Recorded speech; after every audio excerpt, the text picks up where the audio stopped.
दोस्तों, आदमी अपने भाग्य को स्वयं ही बनाता है और स्वयं ही बिगाड़ता है।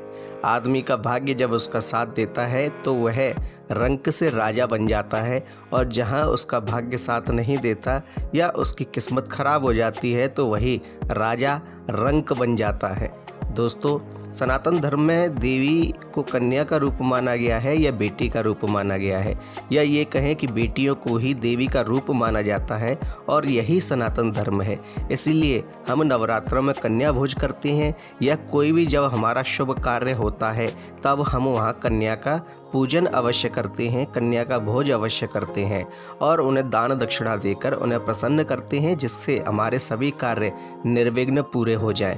दोस्तों, आज के इस वीडियो में हम आपको बताने जा रहे हैं कि अगर आप अपनी बेटी से या अपनी कन्या से ये कुछ कार्य करवाते हैं अपने घर में, जो कि अमूमन लोग बहुत ही नॉर्मली रूप में यह लेते हैं कि ये कार्य कर सकते हैं, और वे अपनी बेटियों से ये कार्य करवाते हैं तो उनका भाग्य उनसे रूठ जाता है, उनका भाग्य खराब हो जाता है या होना शुरू हो जाता है, और माता लक्ष्मी उनसे नाराज होने लगती हैं, जिससे उनके घर में दरिद्रता आने लगती है, उनके घर में परेशानियां खड़ी हो जाती हैं। दोस्तों, कन्या को भगवती रूप माना जाता है, लक्ष्मी रूप माना जाता है, देवी रूप माना जाता है, साक्षात दुर्गा का रूप माना जाता है। इसलिए आज के इस वीडियो में हम आपको बताएंगे कि वे कौन से कार्य हैं जो आपको अपनी बेटी से नहीं करवाने चाहिए, कभी भी नहीं करवाने चाहिए। खासकर लोग ये कार्य अपनी बेटियों से करवाते हैं तो उनके घर में परेशानी आती है और वे इस चीज़ को समझ ही नहीं पाते हैं। कौन से हैं वे कार्य, आगे इस वीडियो में आप जानेंगे। वीडियो को अंत तक अवश्य देखिए और हमारे वीडियो को आप लाइक कर दीजिए, शेयर कर सके तो शेयर कीजिए और कमेंट में जय श्री राम अवश्य लिखिए।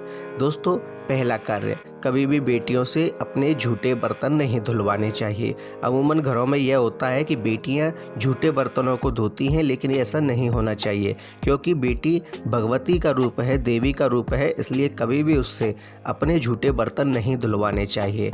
हाँ, घर की गृह लक्ष्मी जो कार्य करती है, गृह लक्ष्मी अपने घर के बर्तन धो सकती है क्योंकि वह दरिद्रता का नाश करती है, लेकिन बेटी को कभी भी घर के झूठे बर्तन नहीं धुलवाने चाहिए, अन्यथा आपके घर में दरिद्रता प्रवेश करने लगेगी और माता लक्ष्मी आपसे रुष्ट हो जाएंगी।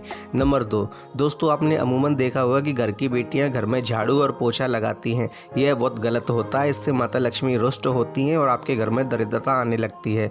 कभी भी घर की बेटी से झाड़ू और पोछा नहीं लगवाना चाहिए, यह उसका कार्य नहीं है, वह इस घर में सम्माननीय है, पूजनीय है, इसलिए कभी भी उससे ऐसे कार्य नहीं करवाने चाहिए। नंबर 3, दोस्तों, कभी भी घर की बेटी से पैसे उधार नहीं लेने चाहिए, और अगर आप पैसे उधार लेते हैं तो जितनी जल्दी हो सके उन पैसों को आप वापस कर दीजिए, जिससे आपके घर में आपका वर्चस्व बना रहे। अन्यथा अगर आप बेटी से पैसे लेकर, उधार लेकर उन्हें खर्च करते हैं और अपनी बेटी को वापस नहीं लौटाते हैं तो माता लक्ष्मी आपसे रुष्ट हो सकती है और यह आपके लिए अच्छी बात नहीं होगी। नंबर 4, दोस्तों, कभी भी बेटी को उदास नहीं करना चाहिए, निराश नहीं करना चाहिए, परेशान नहीं करना चाहिए, अन्यथा यह आपके लिए परेशानी का कारण बन सकता है। जिस घर में बेटी निराश या उदास होकर बैठी होगी उस घर में लक्ष्मी भी उदास हो जाएगी और वह उस घर में प्रवेश नहीं करेगी।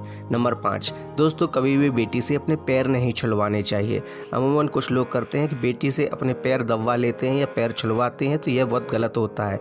जो देवी साक्षात भगवती है, जो बेटी कन्या भगवती का रूप है, कभी भी उससे अपने पैर नहीं छुलवाने चाहिए। दोस्तों, अगर आप इन कार्यों को करते हैं तो आप आज से ही उन कार्यों को त्याग दीजिए, जिससे आपके घर में चल रही परेशानियां दूर हो जाएं। आपको हमारी जानकारी कैसी लगी हमें कमेंट में बताएं। हमारे वीडियो को लाइक करें, शेयर करें, कमेंट में जय श्री राम लिखें और हमारे चैनल को सब्सक्राइब करें। धन्यवाद।